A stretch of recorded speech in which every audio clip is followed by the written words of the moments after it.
If you are not directing your 401k, I have a lot of opportunities for you. Just stick around and listen to what I have. I am not a tax expert and I'm not a financial advisor. So the first thing that you need to do is identify a reputable custodian of somebody who knows your 401k. You can probably call somebody within your company and they'll be able to explain step by step how to utilize your 401k specifically for a down payment on a property of real estate. There's going to be a little bit of paperwork involved that you will need to fill out. Most likely, you'll have to transfer your 401k money into what is called a Roth IRA or a self-directed IRA. There are different names for a few different things, but depending on how your 401k is set up, your advisor will be able to give you information and the paperwork needed in order to transfer that over.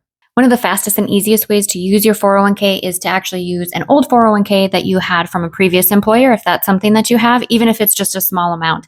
However, you can also roll over funds from an existing 401k into a newly created self-directed IRA account. But again, make sure that you're consulting a financial advisor as to exactly how to do this and which paperwork you need to fill out in order to make it a seamless transfer. When you use your funds within your solo 401k or your Roth IRA to purchase real estate, there are actually potential tax deferral benefits that you can have while you're growing. It's different than if you were to just take the funds out of your 401k and use it for something that, like, to purchase a car or to go buy a boat or something like that.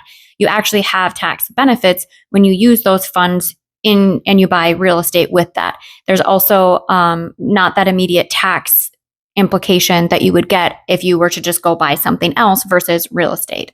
When you utilize your funds within your 401k to do things that you want it to do, it actually will give you long-term wealth accumulation in a way that it wouldn't if you were just to sit your money in the 401k and try to let it do its own thing on its own.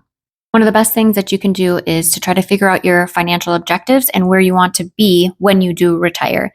So if you are currently renting or you're living in a house that you would prefer to upgrade and you know that you have money in an old 401k or you have money in a current 401k that you could roll over into a self-directed or a Roth IRA, then maybe looking into this opportunity is going to be beneficial for you.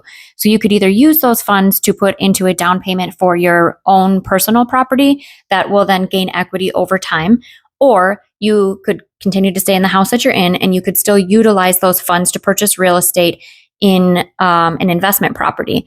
The best thing to do with that is to also find an expert in residential or investment properties and kind of walk them through your strategies and what you would like to do for the future of your finances. And then they can kind of give you opportunities and give you some ideas as to which investments would align best with what you want to do with that money before you even allocate anything from your 401k.